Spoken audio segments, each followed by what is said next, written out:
Nothing rubs me the wrong way like a store saying they've got something. You feel me like a real American cowboy. And takes out his package of Quaker instant grits product. We used to eat like survival meant something.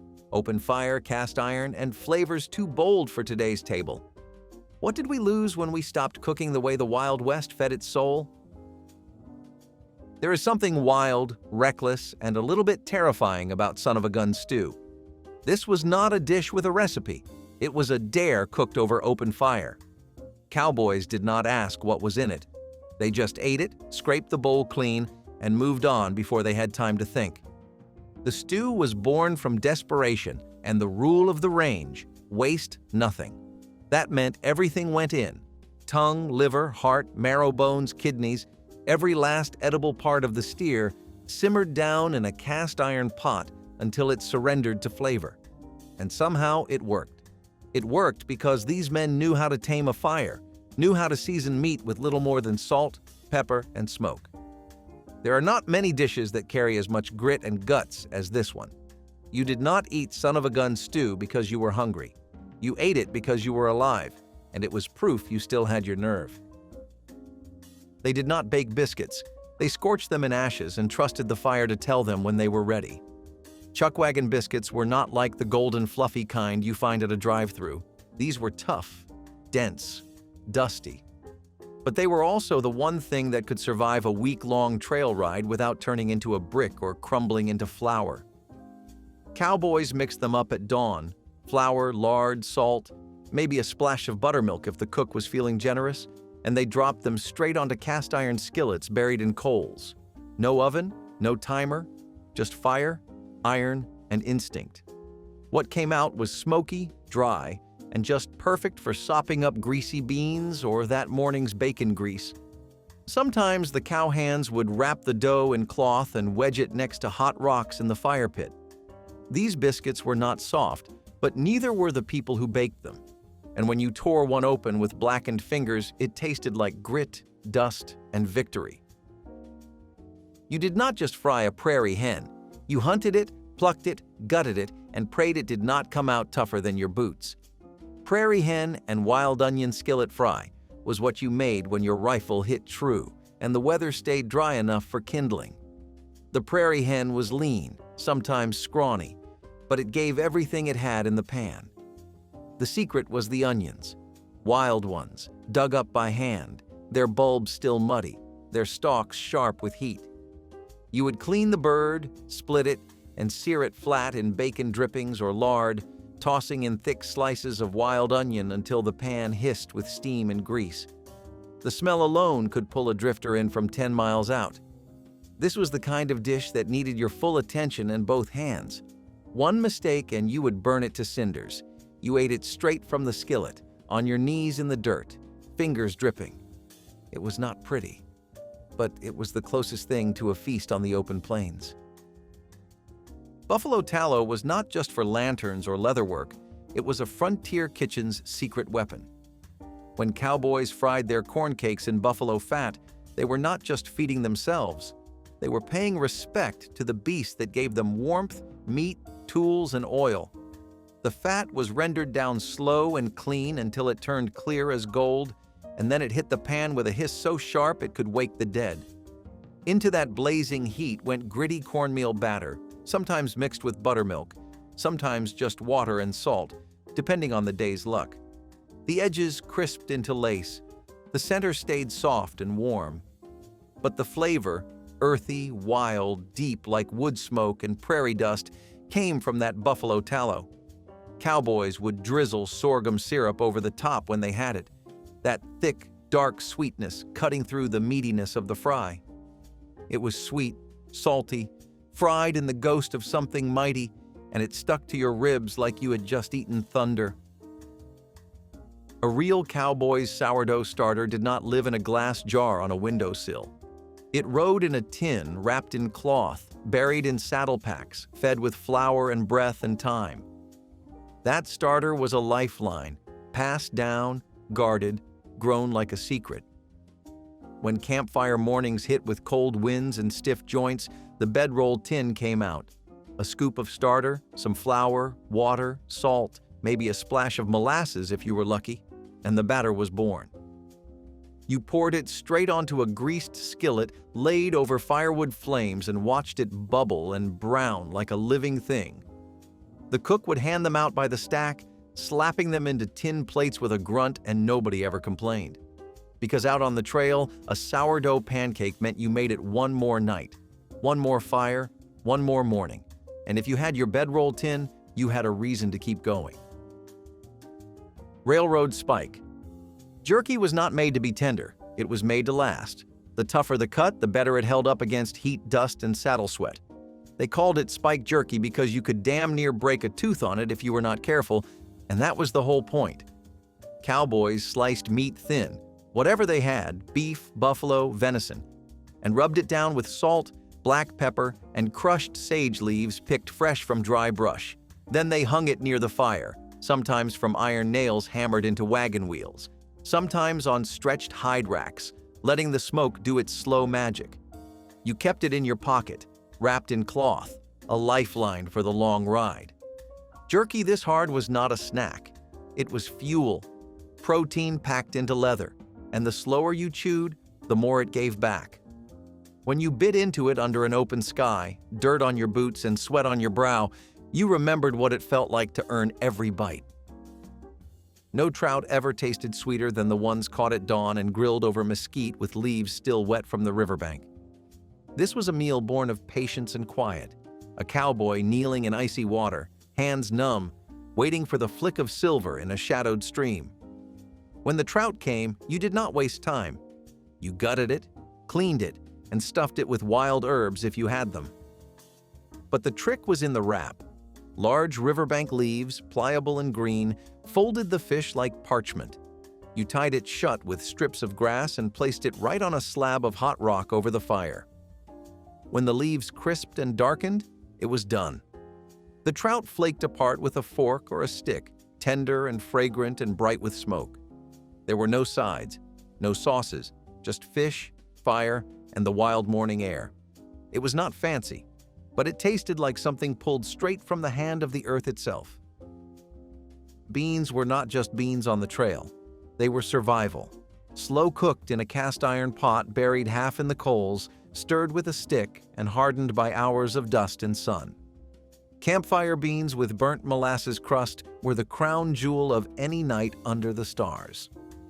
You started with dried beans, pinto, navy, whatever you had, soaked in river water and tossed into the pot with salt pork or maybe just a hunk of lard.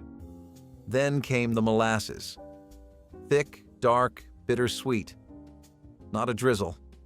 A full slug from the bottle. The beans simmered for hours until they thickened into a sticky, smoky stew with a crust so dark it looked burnt.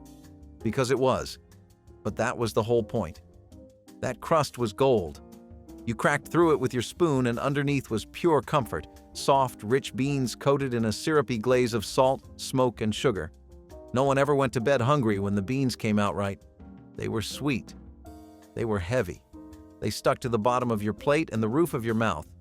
And when you finished scraping the pot clean, you knew you had eaten something that would carry you to the next town. The desert gives you exactly nothing unless you learn how to ask nicely.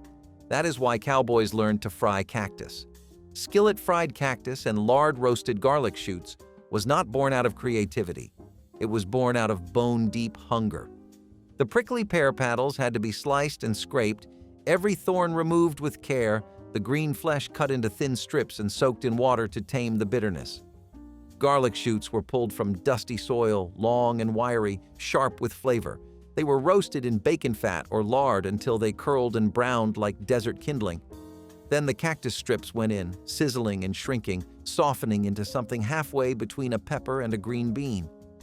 The result was tangy, chewy, rich, and surprisingly filling. It was a meal that came from a place most would never look.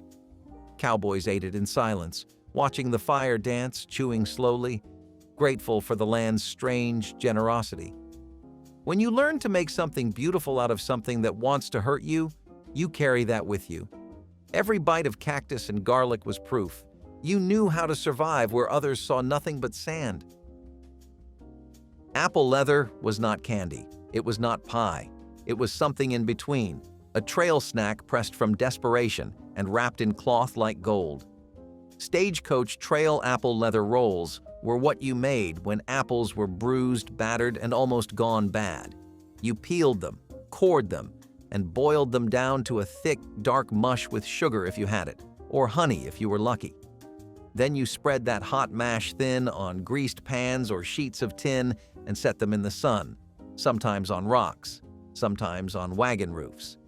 The sun did the rest. It baked and dried the apples into chewy strips, dark and rich, with just enough tang to make your mouth water. You rolled them up and tied them with twine. They kept for weeks. They tasted like apple pie if you closed your eyes hard enough. Cowboys would chew them slow on the trail, letting the sugar settle their stomachs and the memory of home settle their nerves. It was not much, but it was sweet, and sometimes that was all you needed. Black-eyed peas were not just lucky, they were necessary. They were tough, cheap, and stubborn enough to thrive in the worst dirt the frontier had to offer. Cowboys mashed them by the fire, their skins cracked from long boils in iron pots. The salt pork gave them the only fat they were likely to see that day, cut from slabs carried in canvas and sliced with pocket knives slick from use. When the beans softened into paste, a rough mash was born, salty, starchy, and just hearty enough to fill a gut hollowed out by trail miles. The real kicker was the gravy, coffee gravy.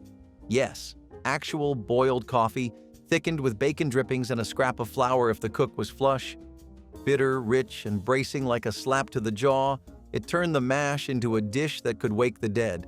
There was no cream, no butter, no comfort, really. But there was warmth. There was weight. It was food that stood its ground. Out there, meals had to mean something. You did not eat because you were hungry. You ate to stay on your horse, to keep from freezing, to keep from fading. Blackeyed Pea Mash was your answer to all three. Gold Rush Goulash was not glamorous. It was a pot full of chaos that somehow turned into dinner. Every miner, outlaw, and wanderer had their own version, and none of them matched. You tossed in what you had: salt pork, jerky scraps, dried beans, leftover stew, even broken bits of biscuit, and let it stew until it gave up trying to be anything else. The wild ramps were what made it sing. Sharp, garlicky, and sour when pickled, they cut through the grease and made the whole thing taste like somebody cared. You could find those ramps tucked in the shadows of riverbanks, dug out with fingers or knives dulled from scraping gold out of stone. A handful in the pot, and suddenly the goulash went from punishment to pleasure. It was thick, ugly, and it bubbled like tar. But you ladled it into your bowl anyway, blew off the steam, and dug in like you had not eaten in days, because sometimes you had not. No one asked what was in it. No one needed to. It was hot. It was strange. It was yours.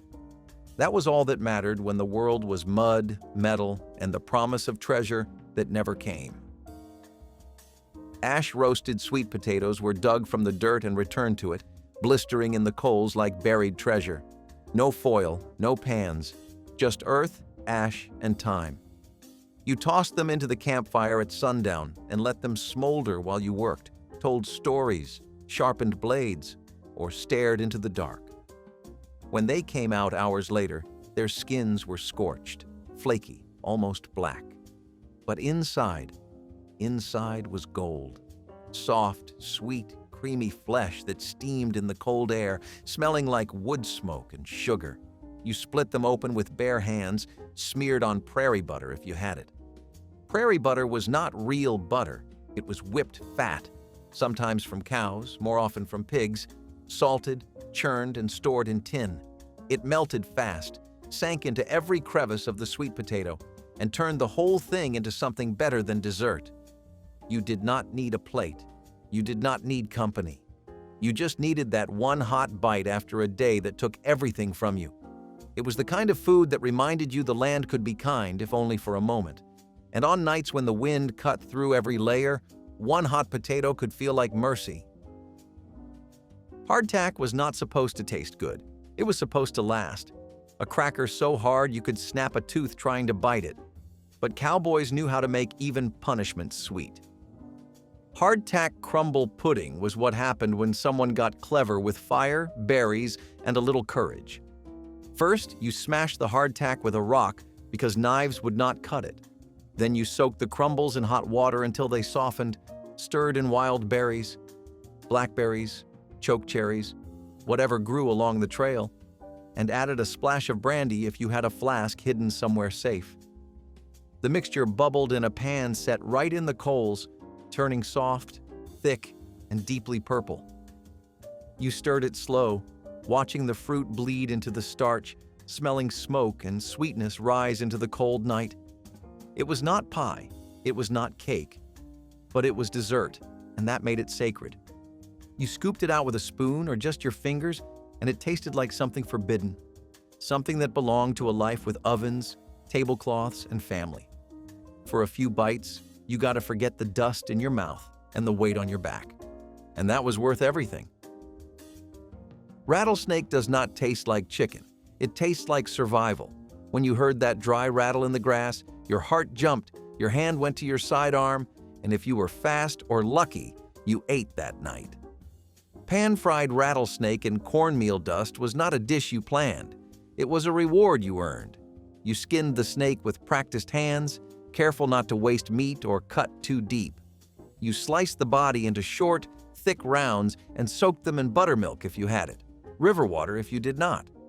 Then came the cornmeal, dry, gritty, mixed with salt, pepper, and maybe a pinch of dried chili if you were feeling bold. You rolled the meat, coated it thick, and dropped it into a skillet slick with bacon fat. It sizzled loud, curled like it was still alive, and browned into something crunchy, golden, and shockingly tender. The taste was clean, faintly sweet, with just enough chew to remind you it once moved fast. You ate it slow, feeling like a king and a scavenger all at once. Because in the Wild West, there was no luxury like knowing your next meal would not bite back. You could hear the rustle before you saw it. Fur in the underbrush, nervous twitches, a flash of a tail. That was dinner. Homestead Squirrel Pot Pie with buttermilk crust was not for the faint of heart or stomach. But it was a staple in frontier cabins and trail camps alike. The squirrel was skinned and gutted, soaked to draw out the wildness, then boiled until the meat peeled off in shreds. You mixed it with onions, potatoes, maybe some carrots or peas if the garden had not gone dry. It all went into a battered tin pan, and then came the crust, thick, flaky, and golden, made from flour, buttermilk, and whatever fat you could scrounge. It baked over hot coals, the edges blackening while the inside bubbled with gravy and meat. The smell filled the cabin, warm, rich, almost like chicken stew, only sharper, gamier, with a hint of the woods clinging to every bite. You ate it slow, hot from the fire, crust crumbling in your lap. It was not fancy, it was not clean, but it was home. It was food that came from your own hands and your own land, and it reminded you that nothing was too small to matter.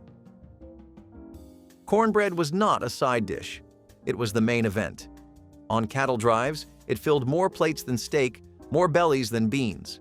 You mixed it in a tin bowl, cornmeal, salt, water, maybe a touch of lard, and poured it into cast iron still warm from the fire. But the secret, if you were lucky enough to know it, was smoked bone marrow butter. You scooped marrow straight from a split cow bone, thick and red and silky, and dropped it onto hot stones near the fire. As it melted, the fat caught the smoke, turned golden, and hissed like it was alive. You whipped that liquid gold into your butter, let it cool, then slathered it over steaming slabs of cornbread as soon as it left the pan. The butter soaked in fast, carried smoke, salt, and something rich and ancient right into the center of every crumb. It was not sweet. It was not light. It was heavy, deep, perfect.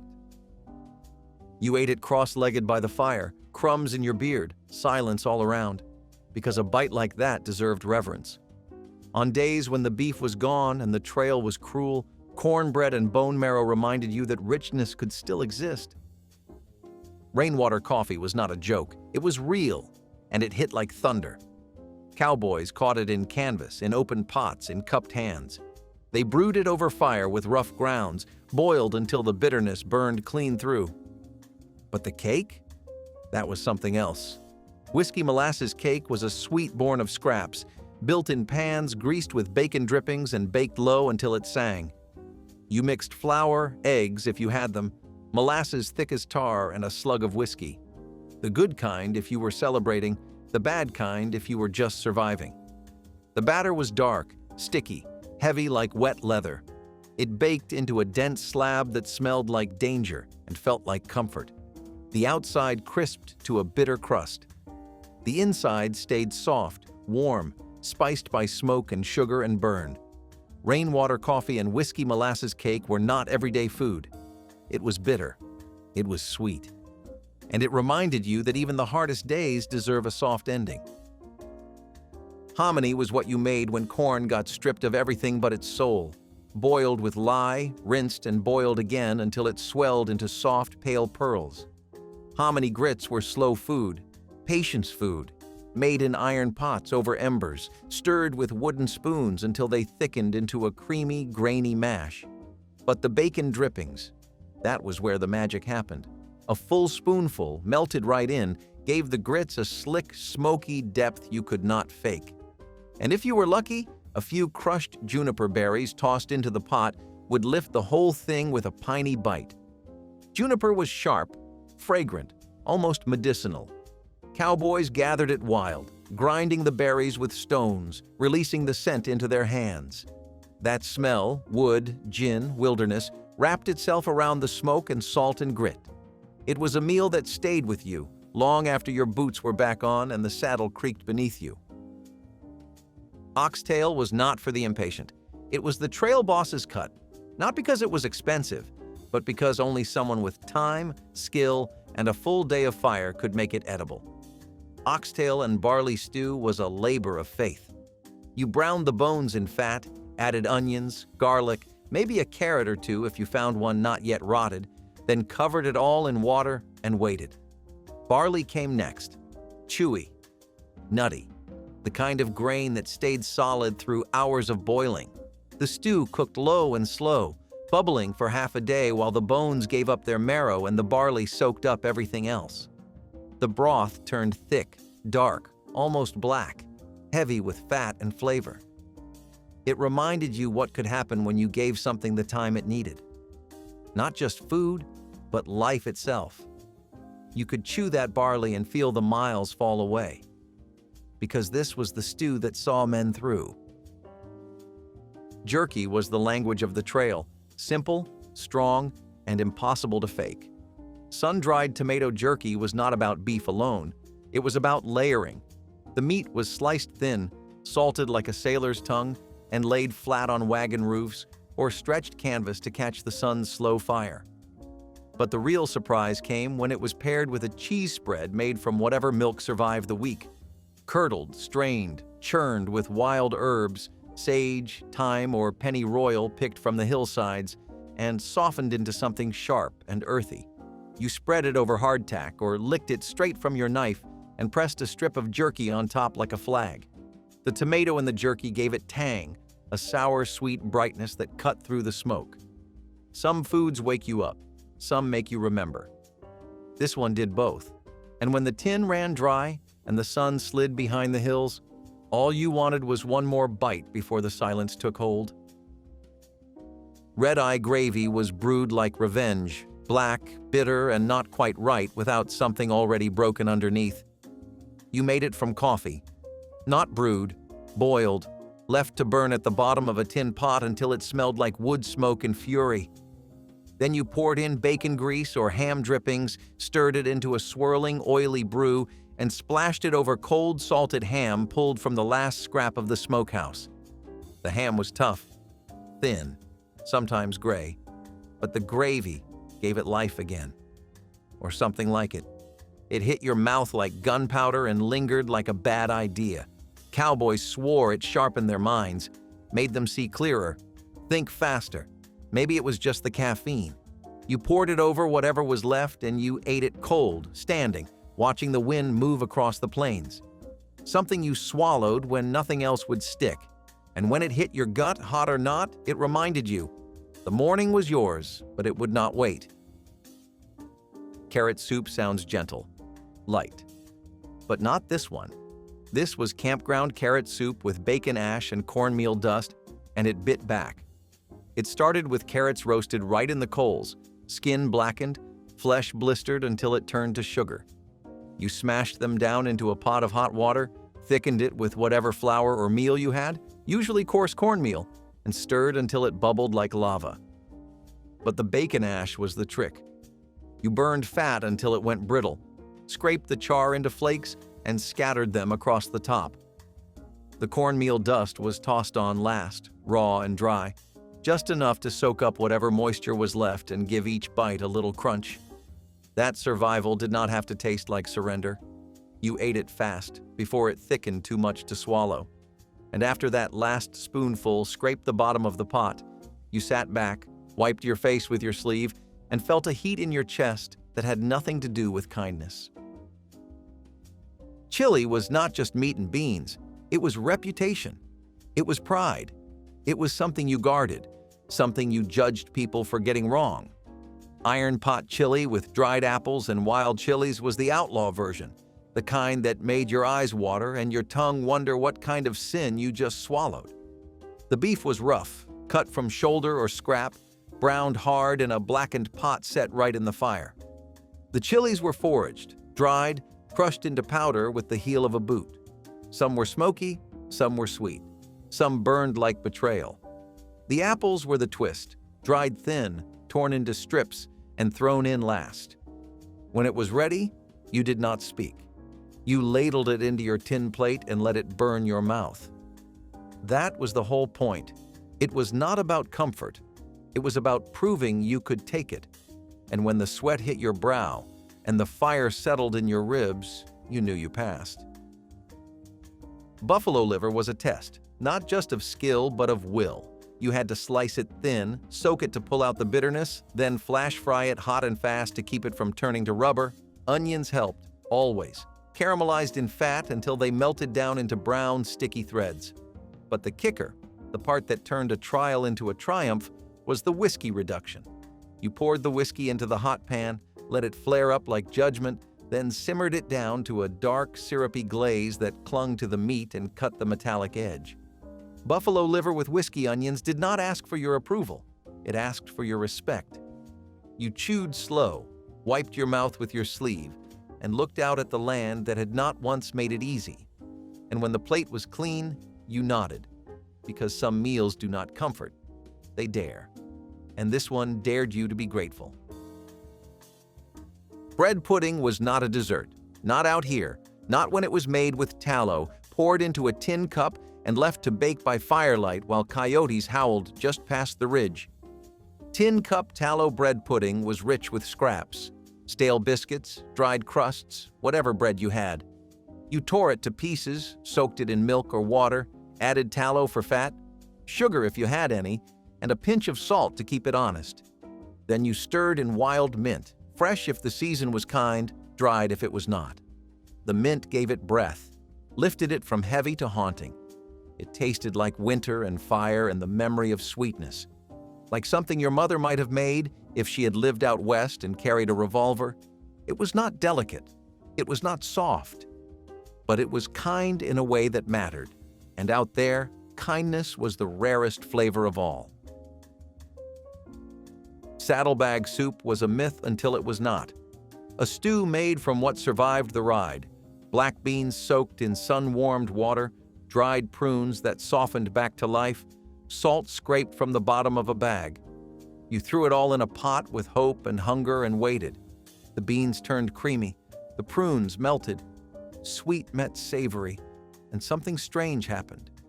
It worked. You added wild thyme if you had it, or crushed garlic if someone had kept it wrapped in cloth, hidden from the heat. The soup simmered until it was thick, dark, almost muddy. It smelled like sweat and sugar, like trail dust and maybe, just maybe, a memory of home. Black bean and dried prune soup did not win prizes. It did not show up in saloon cookbooks or make cowboys sing, but it kept them upright. gave them warmth, gave them something to chew besides their own regret. And when the pot was scraped clean and the night got colder, you found yourself hoping you would ride just long enough to make it again. Hand pies were not delicate. They were fried, hot, burned fingers and blistered lips. But they were joy tucked inside a crust, and nothing proved that better than ranch house lard-fried peach hand pies. You took dried peaches, soaked them in boiled water until they plumped up like second chances, then mashed them with sugar and a splash of vinegar to brighten the bite. The dough was lard-heavy, rough and soft, patted out with calloused hands and folded around the peach like a secret. You dropped them into a skillet of crackling fat and watched them brown, bubble, hiss. You ate them hot, greasy, straight from the skillet. No plates, no waiting, just juice on your chin and heat in your chest. These pies were rare, too good, too indulgent, saved for birthdays, first rains, or when the harvest came in better than expected. They reminded you that even in the hard places, especially in the hard places, sweetness could still rise. And if you were lucky, you had one more to share. Pickled quail eggs were trail candy with a bite. They were tart, firm, sharp enough to jolt you back to life after 100 dry miles. The eggs were boiled, peeled with aching fingers, and dropped into jars of vinegar boiled with wild herbs, peppergrass, wild dill, crushed mustard seeds. The secret was the mesquite smoked salt. You smoked it over coals, stirring every few hours, letting the wood flavor sink deep into every grain. Then you packed it into the brine, sealed the jar, and waited. A week if you were patient. A day if you were desperate. When the lid cracked open, the scent punched through the dust. Vinegar, smoke, brine, bite. And when your mouth was dry and your back was bent, that sharp little egg could make you feel human again. Sometimes that was more than food. That was salvation. Cracklings were the cowboy's potato chip, if chips had bones and stories to tell.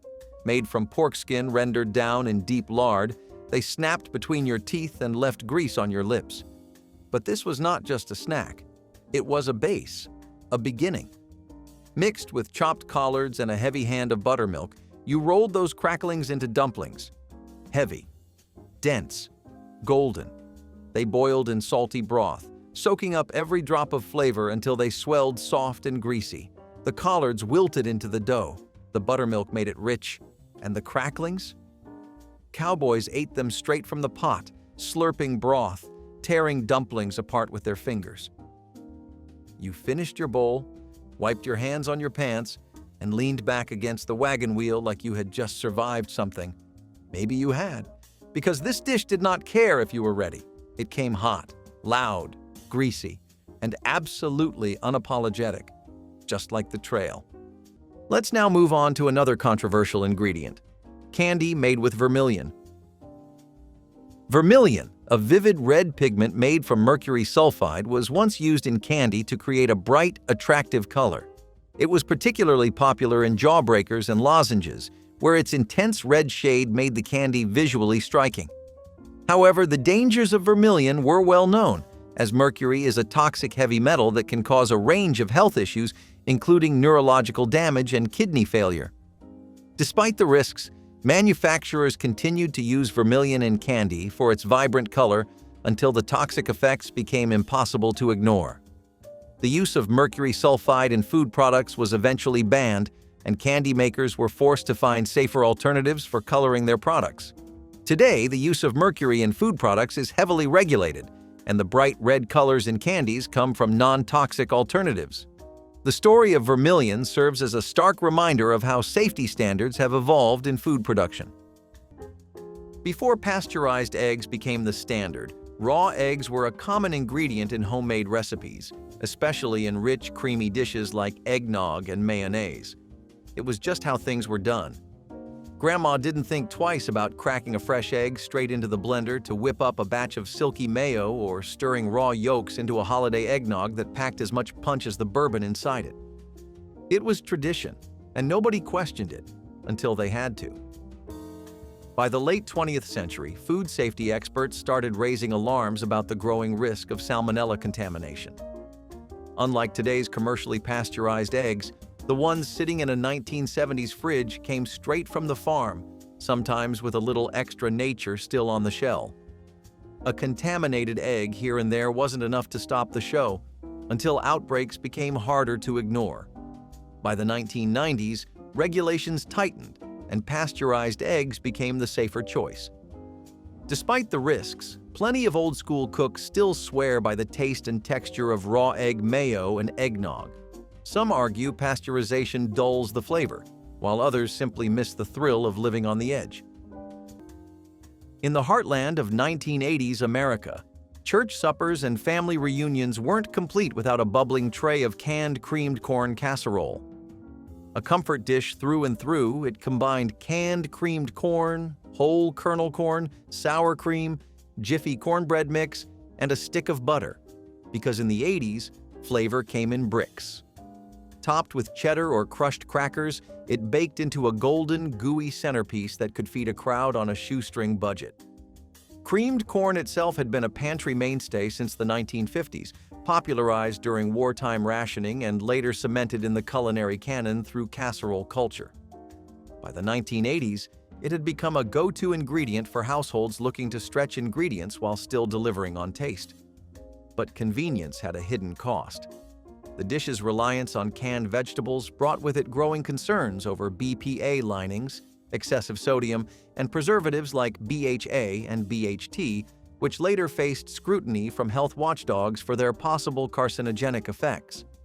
As food safety regulations tightened and consumer habits shifted toward fresh and organic, this casserole became less common at the table and more of a nostalgic footnote. Speaking of unsafe practices, let's explore the risks of shellfish sold from street carts without refrigeration.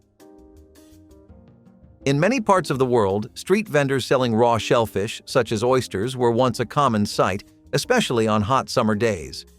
These vendors often sold shellfish directly from their carts, with little to no regard for proper refrigeration or food safety. The absence of ice or refrigeration meant that the shellfish were left at temperatures that allowed bacteria and pathogens to proliferate, putting consumers at serious risk of foodborne illness. One of the most dangerous risks was Vibrio vulnificus, a bacteria commonly found in shellfish that can cause severe infections, including sepsis, and in some cases, death. Despite these risks, the practice continued in many areas until stricter food safety regulations were introduced. Today, shellfish vendors are required to store their products on ice and follow hygiene protocols to prevent contamination. The dangers of consuming improperly stored shellfish are now widely known, and health authorities have taken measures to protect consumers. Let's now move on to a different kind of food deception. For much of the 20th century, canned foods were a kitchen essential. They were cheap, convenient, and had an impressively long shelf life. Whether it was a can of soup, vegetables, or condensed milk, chances were high that the can itself was sealed with lead solder. It seemed like a practical solution at the time. Lead was easy to work with, and it created a strong, airtight seal that kept food from spoiling. But what people didn't realize was that the lead in those seams wasn't just staying on the outside. Over time, especially with acidic foods like tomatoes or fruit, the lead could leach into the food. And unlike a bad ingredient you can taste or smell, lead poisoning happens slowly. Symptoms could take years to appear, affecting the nervous system, brain function, and even childhood development. The real turning point came in the 1970s, when health experts made the undeniable link between lead exposure and serious health risks. By 1991, lead-soldered food cans were completely banned in the U.S., replaced with safer manufacturing methods. While today's cans are lead-free, the lesson stuck. Sometimes the biggest dangers aren't the ones you can see. When budgets were tight and refrigeration wasn't a guarantee, few ingredients were as reliable, or as heavily used, as powdered milk. Powdered milk pudding was a mainstay in 1980s kitchens, particularly in rural areas and large families stretching every dollar. Typically made with instant pudding mix, reconstituted powdered milk, and sometimes gelatin or margarine for texture, it chilled into a dense, sweet dessert that looked homemade even when it wasn't. Add a dollop of Cool Whip and a sprinkle of graham cracker crumbs, and you had yourself a dessert that felt fancier than it actually was. The history of powdered milk dates back to the 19th century, but it saw a massive boost during World War II and again during government surplus programs in the 70s and 80s. Families received boxes of the stuff through food assistance initiatives, and with fresh milk either too expensive or hard to keep, powdered alternatives were pressed into service. Pudding became one of the more palatable ways to make it enjoyable, or at least tolerable. Eventually, public scrutiny caught up. The powdered milk used in many products contained oxidized cholesterol and high levels of oxidants from industrial drying processes. Now, let's explore a food safety issue involving ice, street ice cream made with contaminated ice. Street vendors selling ice cream have long been a popular treat in many cultures, but in the past, the methods of sourcing ingredients were far from hygienic. One of the most dangerous practices involved using contaminated ice harvested from polluted rivers. This ice, often tainted with human and animal waste, would be used to chill the cream mixture, creating a serious health risk for anyone who consumed the ice cream.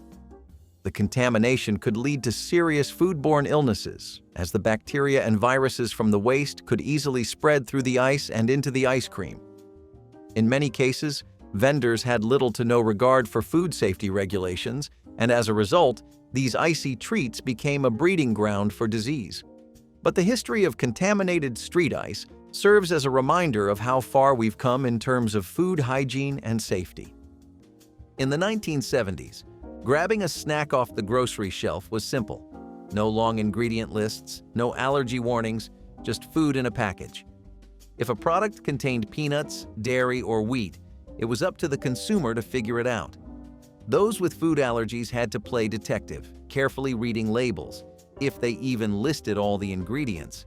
There were no bold warnings, no may contain statements, and certainly no standardized regulations to prevent cross-contamination. Food manufacturers weren't trying to be careless. The awareness just wasn't there. While allergies existed, they weren't as widely recognized as they are today. A peanut butter factory might also process cookies, but there was no obligation to disclose that. For those with severe allergies, eating processed food could be a game of Russian roulette. One mislabeled snack, and a hospital trip wasn't out of the question. The turning point came in the late 1990s and early 2000s when food allergy cases became more widely studied, and advocacy groups pushed for better labeling. In 2004, the Food Allergen Labeling and Consumer Protection Act was passed, requiring clear identification of the top 8 allergens. Citrus was big in the 1980s, but few expected it to come from a powdered drink mix. Tang-soaked fruit salad was a Technicolor invention that reflected the era's fascination with convenience and flavor intensity. Often served at church picnics, baby showers, or Tupperware parties, this sweet concoction featured canned fruit cocktail, maraschino cherries, mini marshmallows, and a generous pour of reconstituted tang. The whole mixture was chilled and served in plastic bowls, often accompanied by a "this one's got a kick" wink if someone had slipped in a splash of liqueur. Tang itself had skyrocketed in popularity during the space race, promoted heavily after NASA used it on Gemini missions. By the 1980s, it wasn't just a breakfast drink. It was a shortcut to turning anything into a citrus explosion. In fruit salad, it doubled as both sweetener and flavor enhancer, masking the metallic tang of canned produce and giving the dish a vivid orange hue that matched the shag carpeting. The downfall came with growing concerns about artificial dyes, high sugar content, and synthetic additives like BHT. Beer with Cocculus indicus. In the 18th and 19th centuries, beer was often spiked with a variety of substances to give it an extra kick. One of the most notorious additives was Cocculus indicus, a plant-derived narcotic that was used to enhance the effects of alcohol and make the beer more intoxicating. The berries of the plant contain picrotoxin, a poison that can cause nausea, dizziness, and even seizures. In the days before modern regulations and quality control, vendors added these substances to create a stronger, more appealing product, particularly when alcohol was in short supply.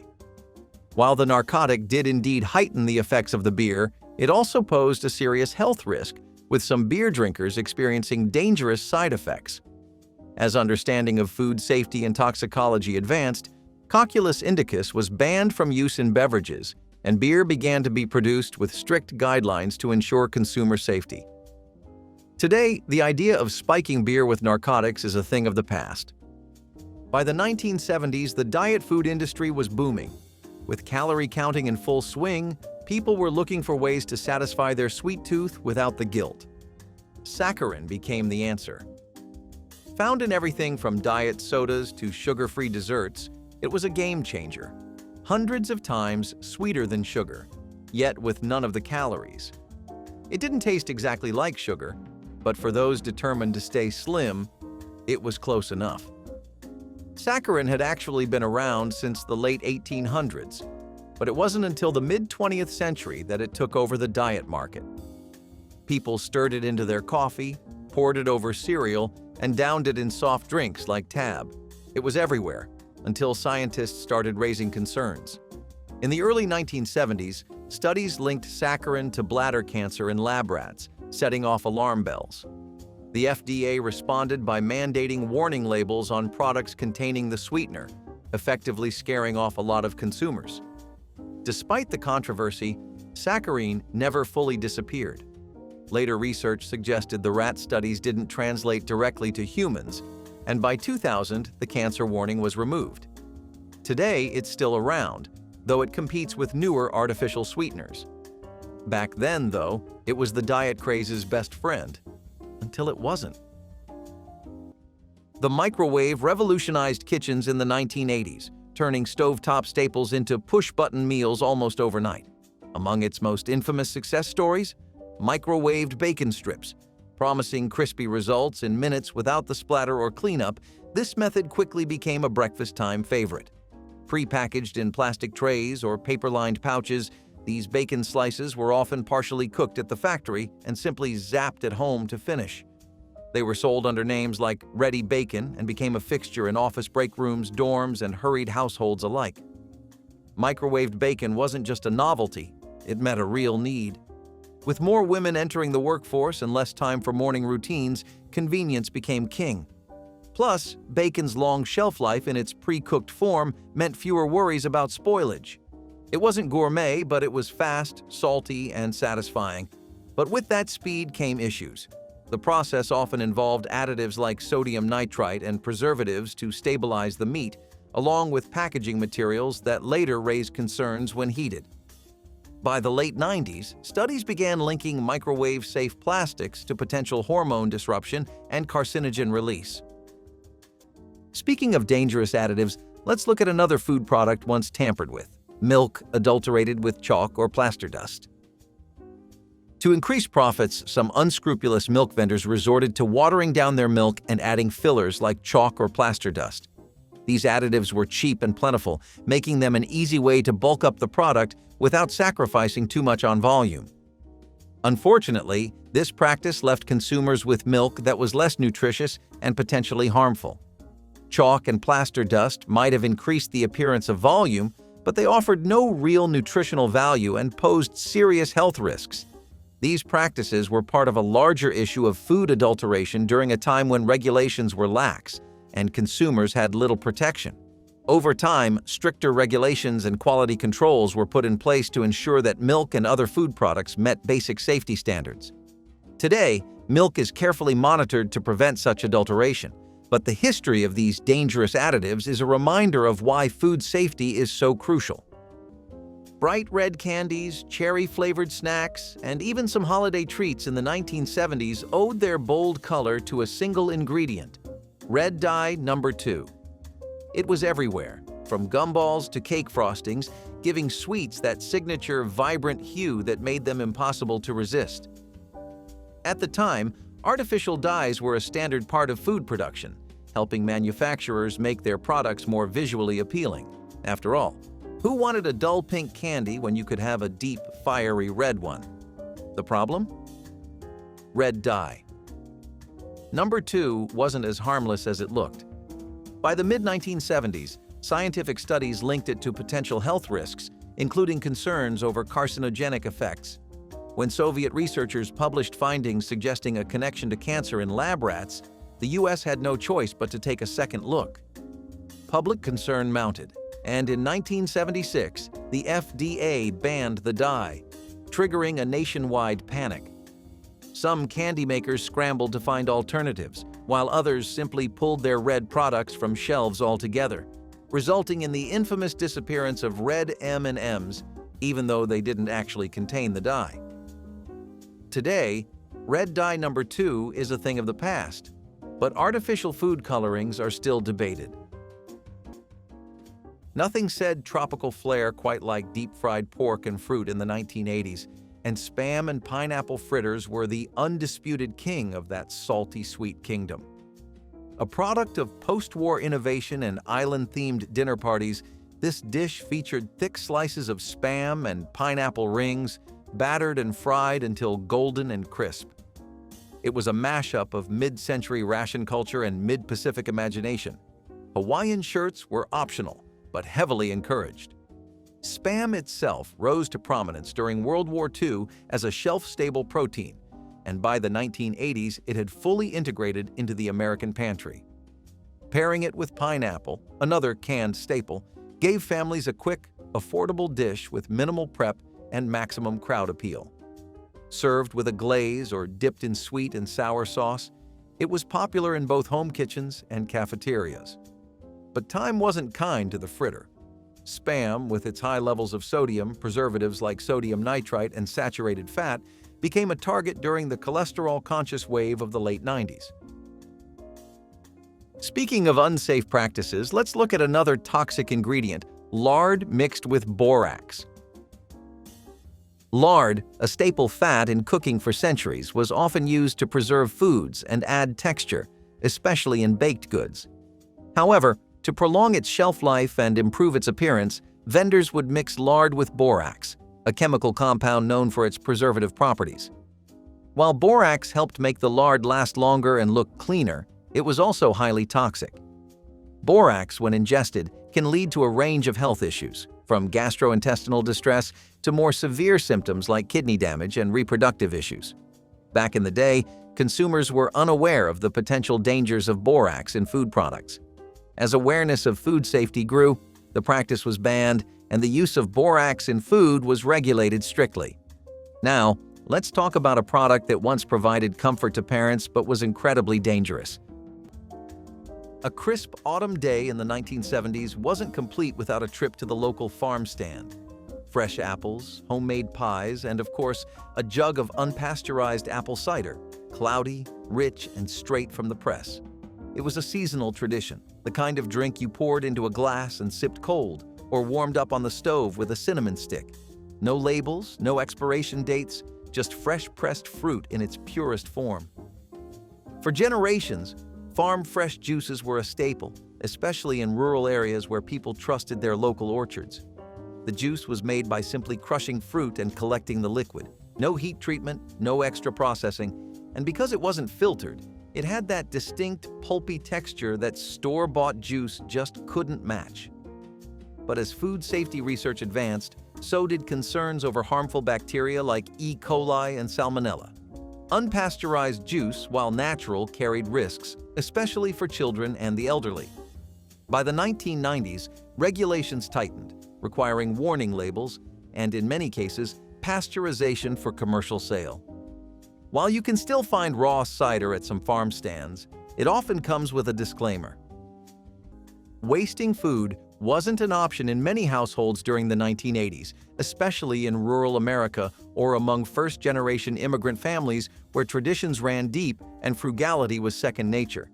That's where chicken feet soup stepped in, both literally and economically. Made by simmering clean chicken feet with vegetables, garlic, onions, and herbs, the resulting broth was rich in collagen, hearty in flavor, and known for sticking to your ribs.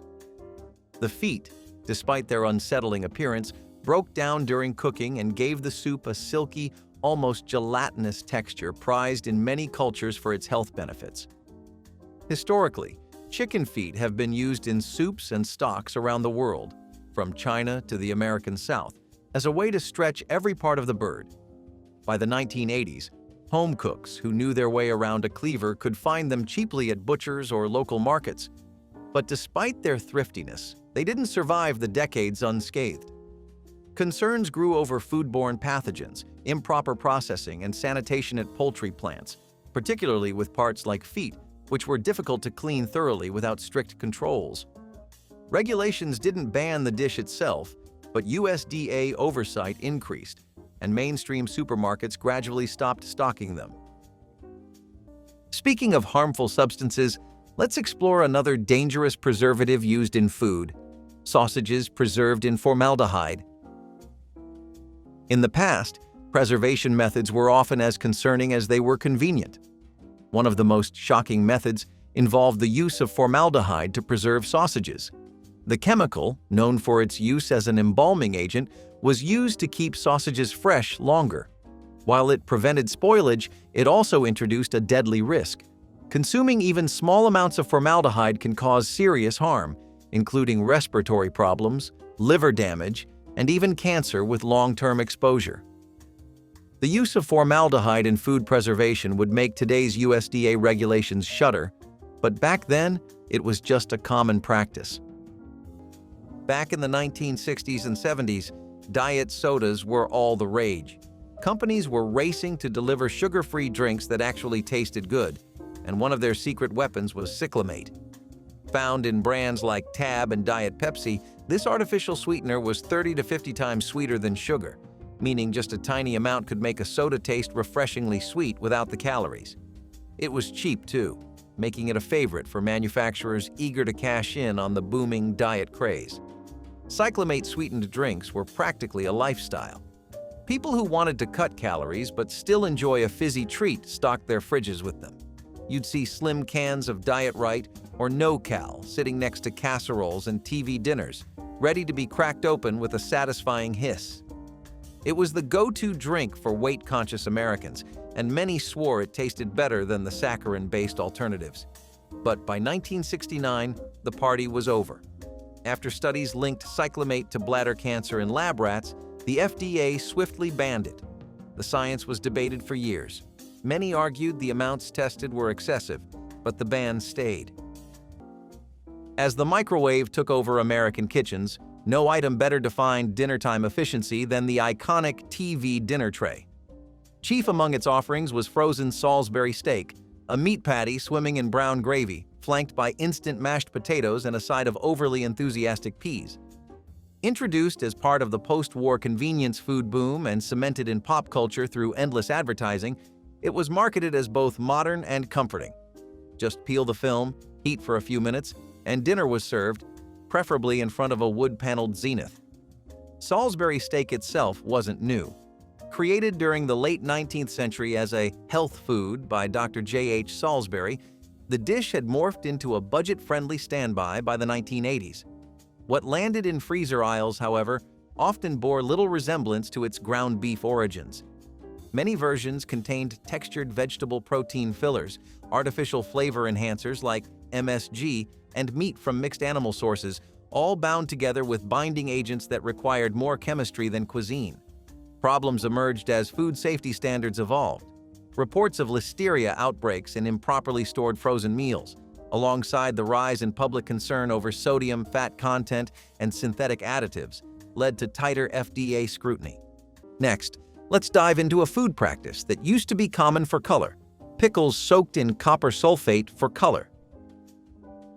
Bright neon green pickles were once a popular visual treat, particularly in jars lining grocery store shelves. The vibrant color was achieved using copper sulfate, a toxic heavy metal compound that gave the pickles their eye-catching, unnatural hue. While it may have made the pickles look more appealing, copper sulfate was also dangerously poisonous when ingested. Chronic exposure to copper can lead to liver and kidney damage, and even acute poisoning can cause gastrointestinal distress, nausea, and vomiting.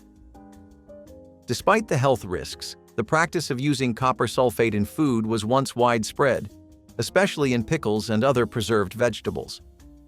As food safety regulations tightened over the years, copper sulfate was banned in food products, and pickles were no longer allowed to be artificially colored with this harmful compound. Today, The bright green hue of pickles is either naturally achieved or left to a more muted, authentic color. As we've seen with food additives, safety regulations have evolved. Now let's take a look at another food that was dangerously altered for effect. By the time the 1980s rolled around, gelatin molds were already deeply rooted in American culinary tradition, and few dishes demonstrated this, quite like the aspic glazed ham loaf. Yes, a meatloaf, made from finely ground ham and pork, glistening under a layer of savory gelatin. While it might look like a science experiment to modern eyes, it was once considered the height of retro elegance at potlucks and holiday tables. The aspic wasn't just for show. It acted as a preservative, locking in moisture and extending shelf life, especially before refrigeration became fully reliable in all households. The dish's origins date back to pre-war frugality, when families used every scrap of meat they could, binding it together with eggs, breadcrumbs, and spices. In the 80s, it was typically baked, chilled, then glazed with aspic made from consommé or broth thickened with unflavored gelatin. It was sliced cold and served with pickles or mustard, though let's be honest, no condiment ever fully masked that peculiar texture. The fall of the ham loaf came with changing food safety guidelines and mounting skepticism over processed meats. If one of these recipes brought back a spark, drop your favorite below, hit like, and ride with us by subscribing.